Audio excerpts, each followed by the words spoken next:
Hey guys, and welcome back to another Fat Thoughts. Today it's that time we're going to be talking about the games of the year for 2023. This year for games has been kind of insane, to be honest. It actually got to the point where there was so much coming out and I was struggling so much to keep up with it that I got a bit of gaming burnout, to be honest, with the hobby. So this year I'm definitely going to take more of a relaxed approach and just, I've got loads of games that I got last year that I still haven't finished or played yet, but I'm just going to play it as it comes instead of trying to get everything out. It caused me quite a bit of stress getting in this year in terms of that sort of thing, especially with longer games like Tears of the Kingdom and Octopath 2 that have come out. Regardless of which, the quality of the games that came out this year was still absolutely incredible. Probably one of the Switch's best years, certainly probably the best since 2017.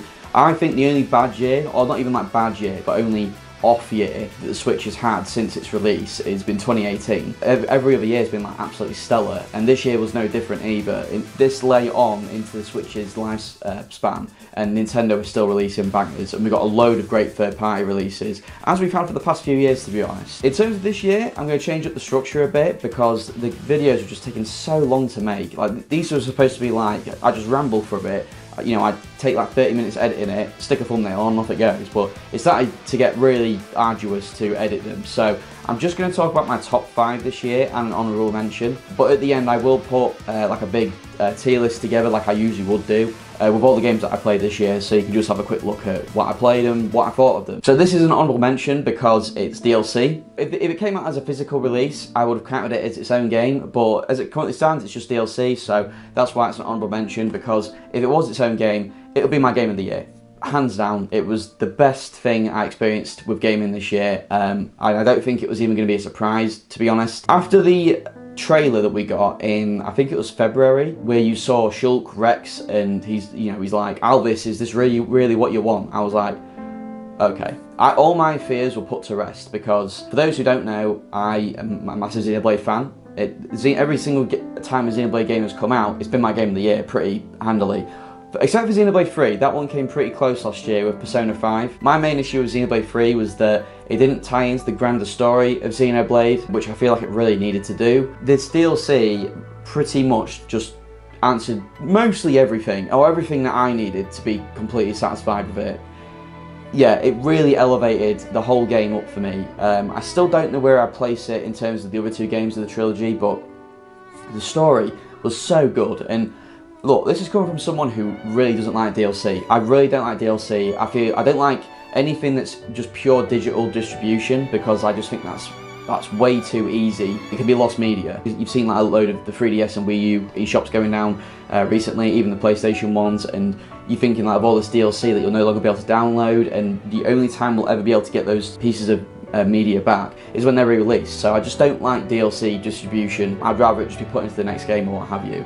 And I did think they could probably put something in Xenoblade 3 base game, maybe after Chapter 5, because that's when the Xenoblade 3 standalone story sort of reached its peak. So they could have tied it into the grander story and it could have been really good. Unfortunately, they didn't do that. I still think that the latter couple chapters of Xenoblade 3 are definitely weaker than the rest of the game. It's not bad by any means, but I think if they tied it into the grand story, it could have been better. But this is the way to do it. I don't see how they could have told the story in a better way here. I think that keeping that standalone story in the Xenoblade 3 base game was not only good for marketing, because then new players could just jump in and enjoy it, but it was also great because then the DLC can come in and not only give you, not only expand the world of Ionios and Xenoblade 3 and the Xenoblade trilogy in general, but then also close it off in such an incredible way. I just don't know how they do it. It was such an incredible story wrapped up in this 20 to 25 hour DLC. It's probably actually a bit shorter than Torna actually, which that's the thing. I left this, like I did with Xenoblade 3, wanting more, and in a good way. Xenoblade 3 I left wanting more as in I had questions unanswered, but I was also loving the game. Here, I had all my questions answered, but I just wanted more because I was loving it so much. It not only gave you a tie-up of this Xenoblade trilogy, but also gave you a look into the future of the franchise as well. Little hints here and there. And moving on now into the Xenos series, they can do something completely different, and I don't think it will jeopardise this trilogy or this string of games. I don't think it will. I think they've done everything that they've needed to do to close this chapter of the series, but also, you can make references to this chapter of the series as well. My faith in Takahashi's writing was a bit shaken after the base game, just because it left so many things unanswered, which he's never really done before, to be honest. But then when he came in with this DLC, I was like, yeah, just set me down. Just you can actually punch me in the face, because I should not have doubted you at all. I won't go into the spoiler territory for this. I've got 2 videos on that. One video on it. Sorry, I did a whole spoiler podcast with my 2 friends, SBO and Gavin, about it.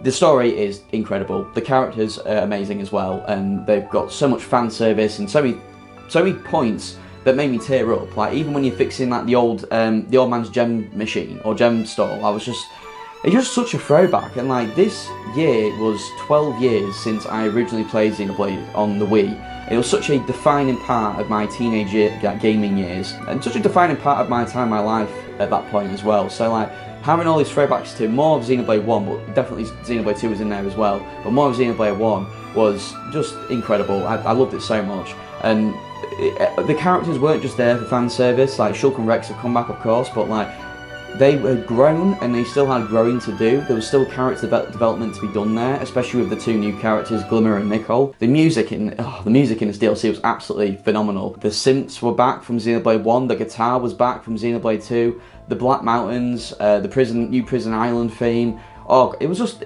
all of it was chef's kiss. Yeah, I could not ask for more. And even the final boss theme as well. Like, the final boss themes for Xenoblade games have always been amazing, but they've never been amongst my favourites of the soundtrack. This might be my favourite song in all of Xenoblade 3, the final boss for this, the final boss theme for this, because not only does it harken back to a previous boss theme, it just, the scale and the moment of the story makes it just 10 times better. The lyrical song as well, Future Awaits, the credits song, is up there with Beyond the Sky for me. It could be even better than it. I think those 2 are so far above the other lyrical songs in the Xenoblade games. Apart from X, because X had quite a few more. I've actually retroactively loved the soundtrack for Xenoblade 3 base game a lot more now as well. That's really grown on me throughout the year. But yeah, Future Redeemed. If you get a chance to play it, please play it. If you've only played Xenoblade 3, just go play the other 2. I've seen so many who like just refuse to play the other 2 because they're older or what have you. Like, I don't understand why you're missing out on these incredible stories. And Future Redeemed should be experienced with the other 2 games in mind as well. That's one of the reasons why I think it wasn't released as a standalone game, because it's very tough to market a game like that on its own when you're sort of required to know other parts of the series history. Like, they don't really go into the series. They do go into the series history because you've got some new characters there, so it's sort of explained for them, and therefore, you know, the new audience members, and a reminder for people who know what went on. But they also talk about things. They just like name drop stuff here and there, and there's like no explanation beforehand. In Xenoblade 3 or in the DLC, you would have had to have played the other games to sort of get it, and I love it because it's like a straight continuation. It doesn't feel like there's like some TV shows, they'll do like a flashback episode so that you're all caught up for the next episode. Not really anything like that, to be honest. So when they just casually name drop these things, I'm like fangirling because it's just so it's so like, oh my god, they're talking about it. And we didn't have much of that in Xenoblade 3, so it was such a fantastic moment. But Future Redeemed is definitely my gaming piece of media of the year. It will be my game of the year, but yeah, it's the honourable list of honourable mentions. It's a damn good tea. Okay, so while I was filming for the current video, this just arrived. It is a display of the Xenoblade 1 cast, and God, it looks so good. I can't wait to pull that up, but just wanted to sort of show, because it was funny how it came when I was literally just finishing to talk about Future Redeemed, but I guess I might show a picture of that later, but oh, that's lovely. Okay, coming in at number 5 on the actual list, we've got Octopath Traveler 2. So the first Octopath came out in 2018, and that, as I said earlier on in the video, that year was kind of weak for Switch. There was just a lot of re-releases, and I think the only original game was maybe Smash at the end of it. So in the middle of the year, there really wasn't a lot going on, and Octopath was like the big game for that year, or that time period in that year anyway. Nintendo published a brand new game with a brand new style that Square Enix had made that we first saw at the Switch's reveal event in 2017.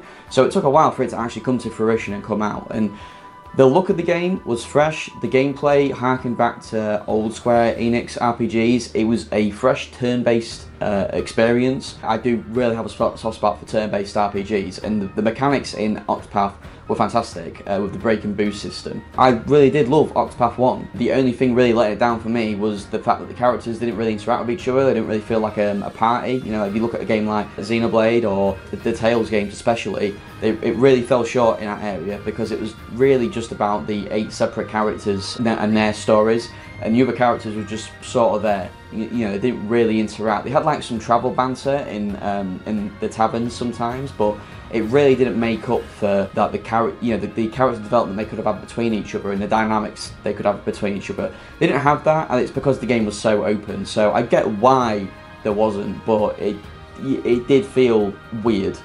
It did feel weird with them not even speaking or really acknowledging each other most of the time. But the main thing that let the game down for me was the fact that the super boss of the game was essentially part of the game's narrative, and I couldn't beat the super boss. It was too difficult. It was way more difficult than anything else in the game.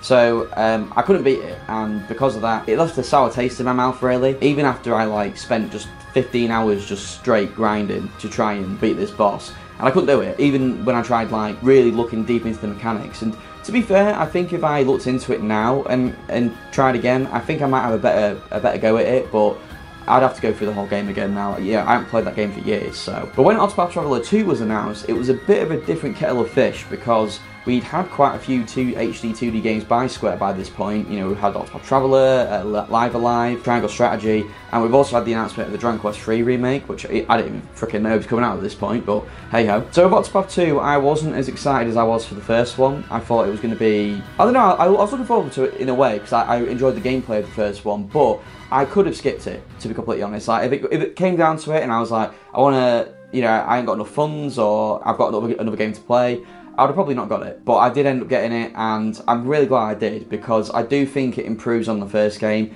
in a lot of areas. The only area it doesn't improve on is the soundtrack, and that's because both soundtracks are completely even. All things balanced, as they should be, or whatever the frick fan says. They've got a few new mechanics now, and mainly in terms of the latent gauge, so each character feels very distinct from each other.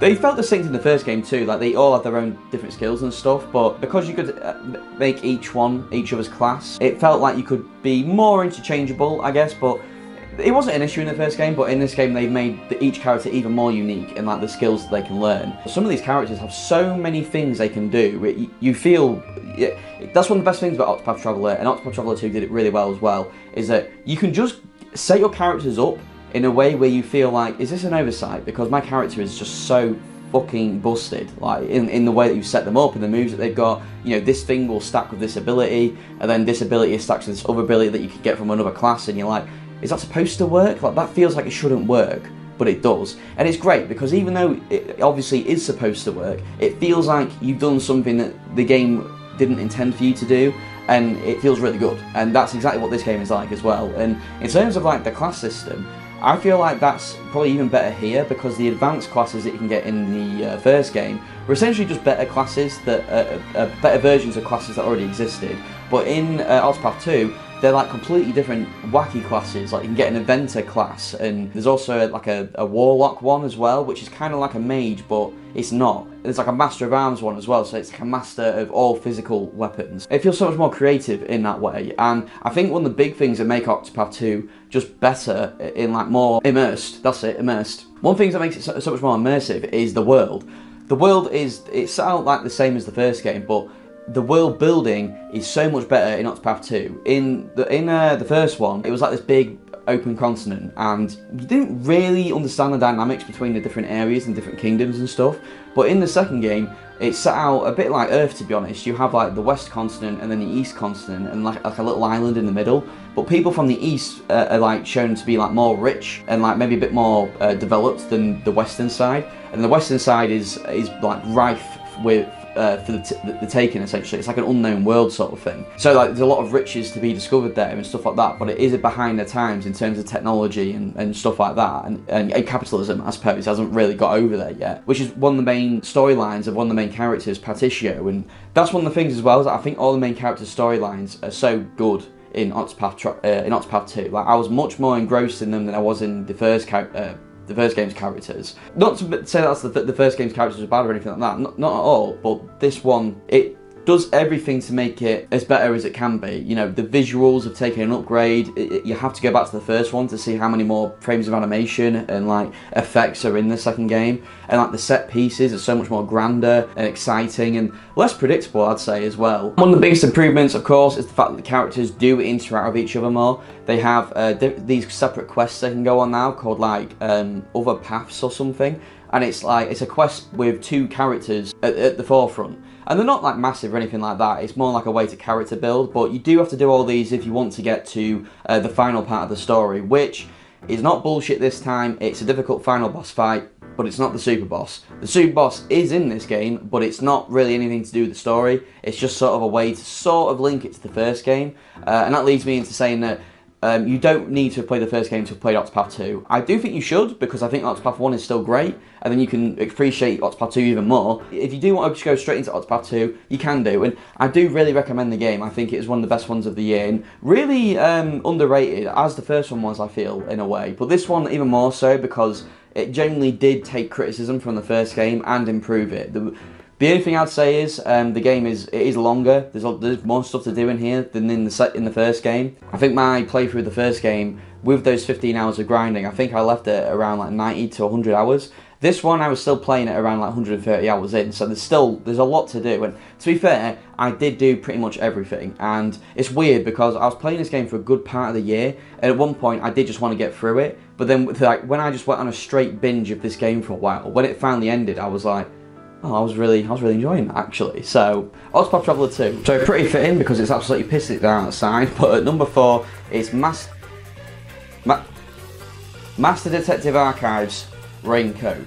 So this is from the creators of Danganronpa, or at least the artist from Danganronpa. It looks like a Danganronpa game, but it's more than that. It's not essentially the same, but it's a visual novel about a mystery and murders, and you're a detective. You're not a detective in Danganronpa, of course, but it's got those twists and turns and over-the-top like anime characteristics that you'd expect from Danganronpa, and I absolutely loved it. I played the Danganronpa games via the Danganronpa Decadence or Decadence collection. I don't know how to pronounce that word. I loved every single one of them. I haven't played like the bonus summer game yet, but I just love how crass and crude and borderline wrong it is sometimes. It's just so entertaining, and you really get immersed as well. These characters and these stories that are being told like can be really dark, and I wouldn't say Rain Code is as dark as Danganronpa, or you know, even by premise. Like the Danganronpa premise is like throwing these students into a school and going right kill each other. It's like a bit more, you know, that's pretty disturbing from the get-go.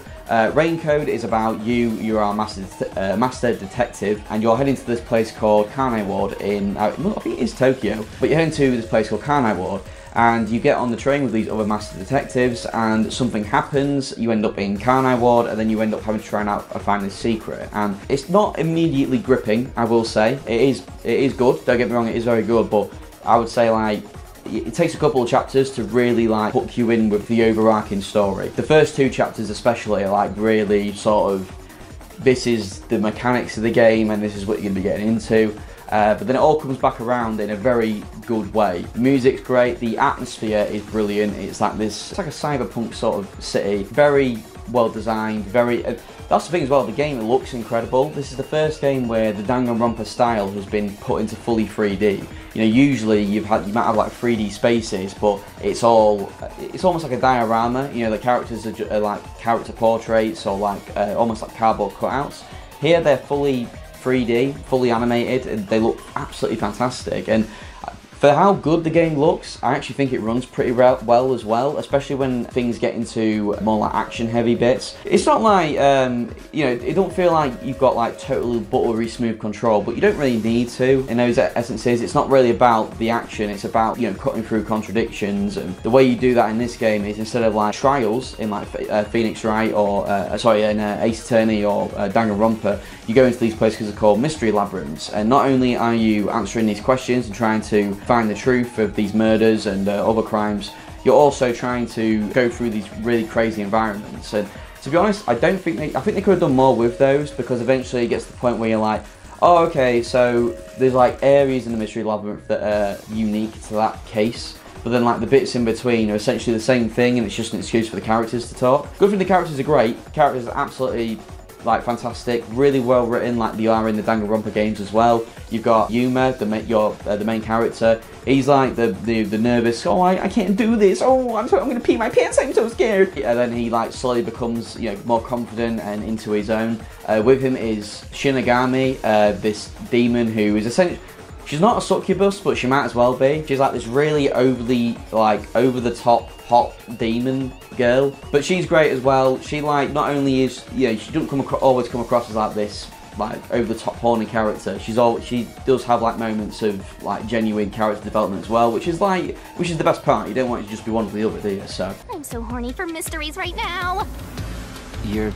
what? But then you've got the other master detectives in your environment as well, and each chapter sort of revolves around a partnership with one of them. And that's where it gets really good, because the dynamic between you, Shinigami, and the master detective is always different between the three. And it's those dynamics between the characters that make the game so entertaining. Not just in terms of like their character interaction, but how they come face to face with each problem. Each master detective has like an ability as well, so that helps you and helps you out in each different case, and makes the the part before the trial more interesting. Not like the investigation part, but like just when you're playing through the story, then something happens. That's the bit that's like really engaging, and especially in the later two chapters, I think the things take a pretty great turn, and you're like, okay, never mind, it's pretty fucking dark. It's even got a season pass of DLC, which I do want to get, and I was satisfied with the base game, so I do think, I don't know why these weren't put in the base game as like an extra chapters or like optional quests or something, but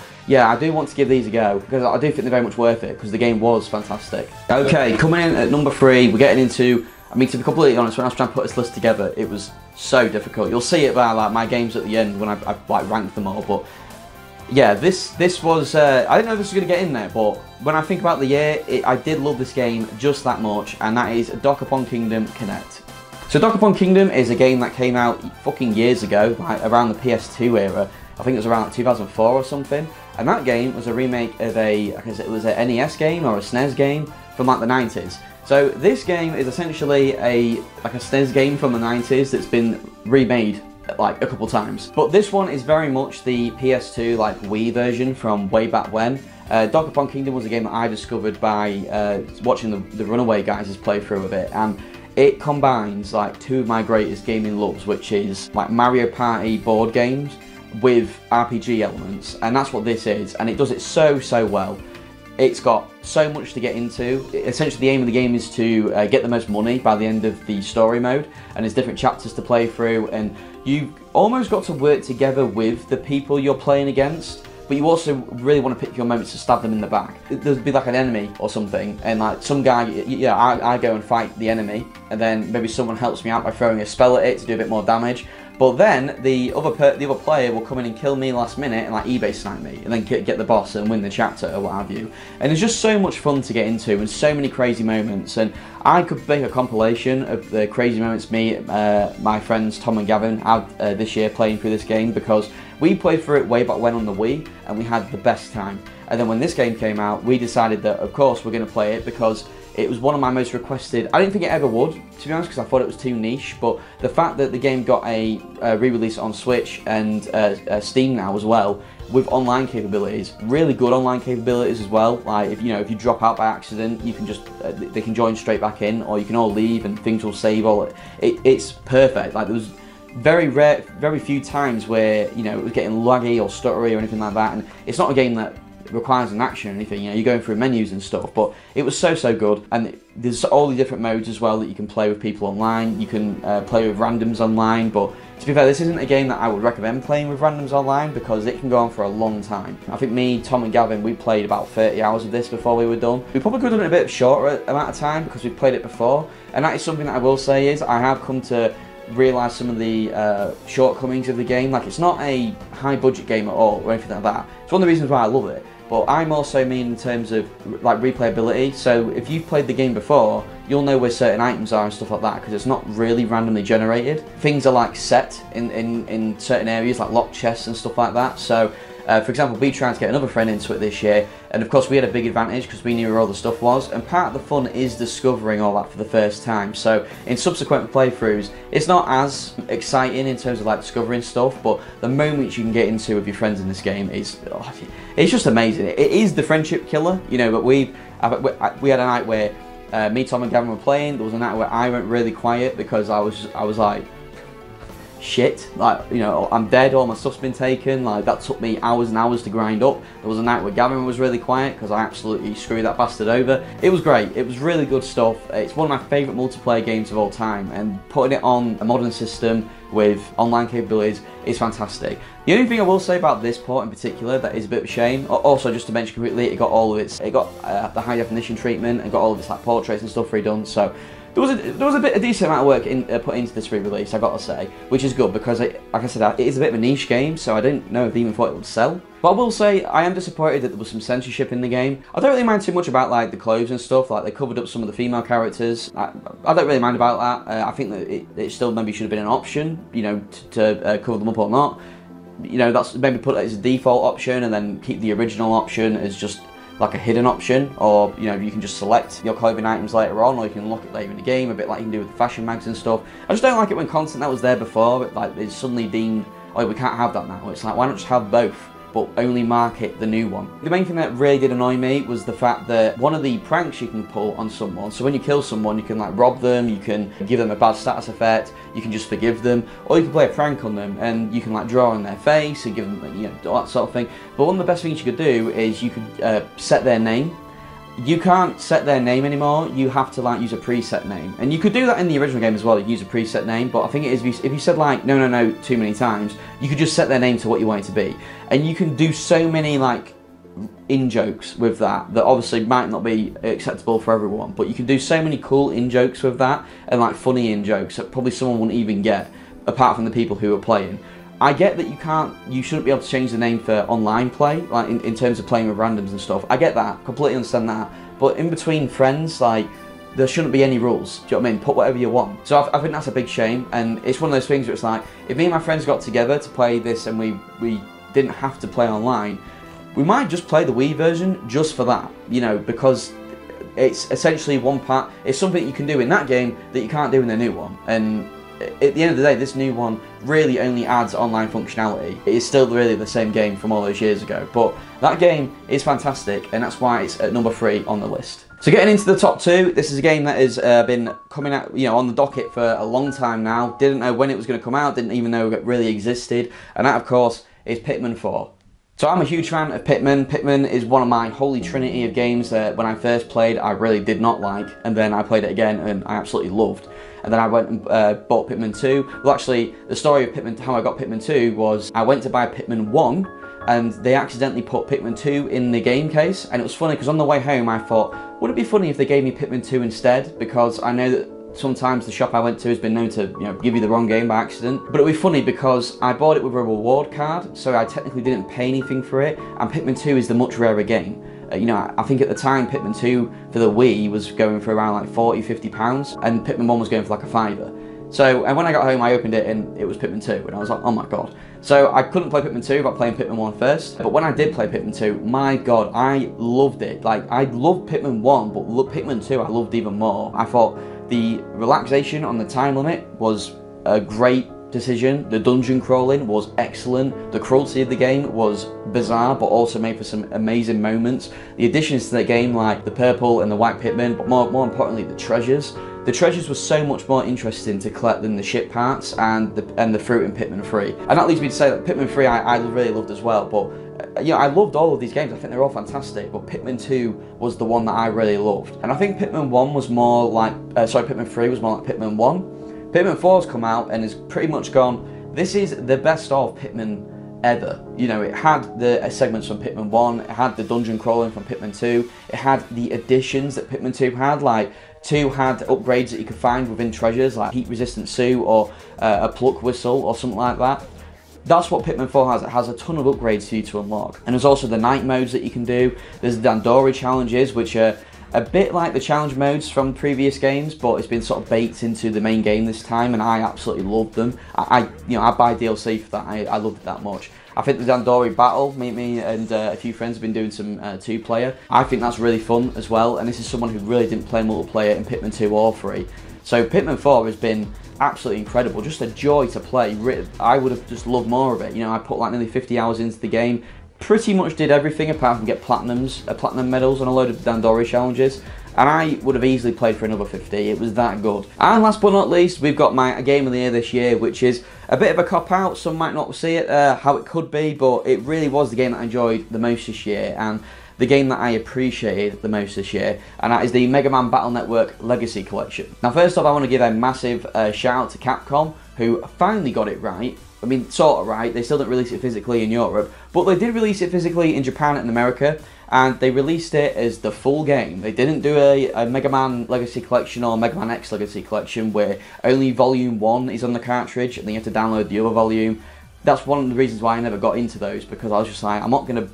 What's the point in buying the copy if not all of it is on the cartridge? I might as well just download it all then. So, I don't know. But this one, they did actually pull the fingers out their ass and they stuck it all on the cartridge, which is beautiful. Especially considering this probably has the most content out of all of the Legacy collections. So there's 10 games on here. Now granted, I think like, I think 4 of them are just other versions of a Battle Network game. For example, I think you've got Battle Network 2, then you've got like Battle Network 3 Blue and Battle Network 3 Red. You know, they started doing like the Pokemon thing where you had 2 different versions. And I've only played the first Battle Network game, and people say that's one of the weaker ones, but oh my god, I had such a good time with it. It might have been sort of linked to my trip from Japan, because I came back from Japan, and then this game takes place in like early 2000s Japan, of course, so like how the game was structured and its nitrometric view, and I don't know, it all came together at the right time to be really good.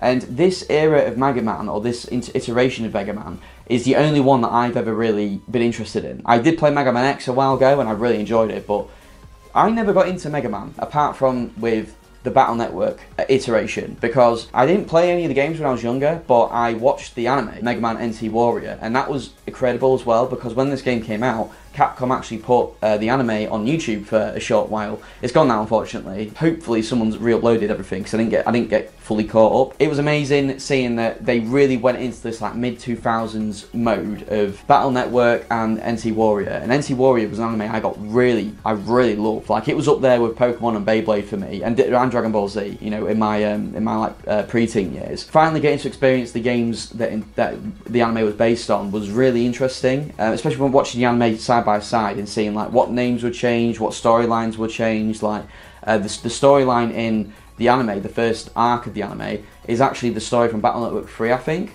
or from what I hear. So it's interesting how they changed it up in that way. But more importantly, like, I played Battle Network 1 on the Wii U Virtual Console like years ago, and I couldn't do it. I couldn't get into it. I didn't understand.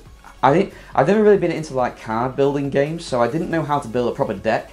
Like I didn't understand that you had to really have like more of the same card to have a higher chance of pulling it, and then, you know, get a more consistent deck, I guess you could say. And I actually looked at my save file for the Mega Man Battle Network Virtual Console go that I had, and I don't think I've got more than one chip, or one, you know, because you got like a chip folder, that's essentially your deck.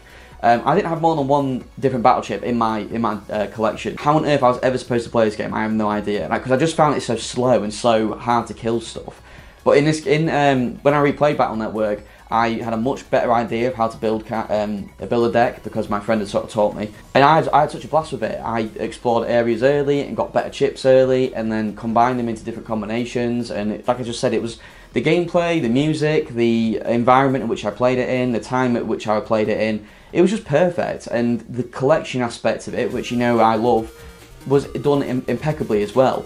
They've modelled it after the PET in the show, so, and in the game as well. But essentially, it is you have a Net Warrior on your it's essentially like a pre-iPad, on your pre-iPad, a PET. And that's how you plug your machine into a socket, and then they can interact with the world around them. You know, like, I think one of the first things you've got to do is your oven will be on fire, so you plug in your PET into the oven, and then Mega Man will go in and like destroy the viruses, and then the oven will shut down. Everything's like electric and powered by the internet sort of thing, which is really interesting considering that that's essentially where we're going, so it's kind of ahead of its time in that way. But one thing I really loved about this was the fact that they got Andrew Francis, who played Mega Man in NT Warrior, they got him to come back and voice lines for the main menu. So your main menu is in the style of your PET in the show and in the game as well, and then he'll like talk to you. Happy New Year!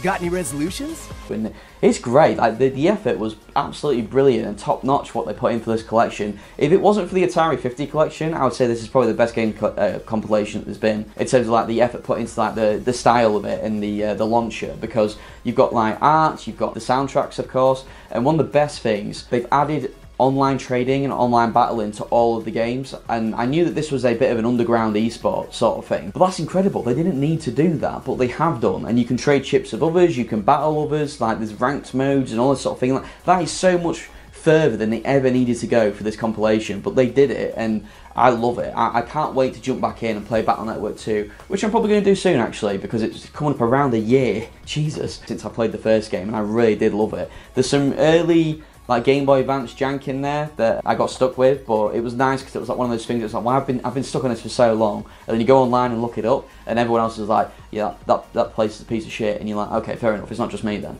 And one of the other cool things as well, the final thing I'll say about it is, they actually released patch chips, download chips, sorry. So back in the mid-2000s, a bit like Pokemon Game Boy Advance games, you could go to certain events around the world, not in Europe probably, and you could download mythical Pokemon, or events that would let you get mythical Pokemon like Mew and stuff like that. Imagine if they re-released the Gen 3 or Gen 4 games, or even Gen 5 I suppose, and they had those events built in, so you could just download the event off the launcher and then it'll be in the game and you can just experience it like that. That's what they've essentially done with the Legacy Collection. They've given you chips that you could only get events, and they've put them in the game, so if you want them, you can just download them from the launcher into the game and you've got it. And oh my god, I love that. I love that so much. That's such a cool thing to do, because that is, and that's one of the really cool things about this package, is it's these Battle Network games in the definitive way to play them, with everything that you could possibly want here. It's just incredible, and that's one of the reasons why I appreciate it the most, especially now that it's all on one cartridge. That's one of the reasons why I appreciate it the most. It's one of the games I had the most fun with this year, and it is my game of the year. So that's it for this year, guys. Like I said, I'll put on my my chart in a minute when I'm about to leave, and just show you all the other games that I played this year and where I ranked them. Like I said, incredible year for games. Can't wait for 2024. There's not too much that I'm looking forward to be honest. Apart from like the Paper Mario 1000 Year Door remake, but apart from that, yeah, it's looking pretty quiet at the moment. And I think apart from that, the Tomb Raider remastered collection as well. So we'll see how it goes. But yeah, thanks for watching, guys. Until the next one.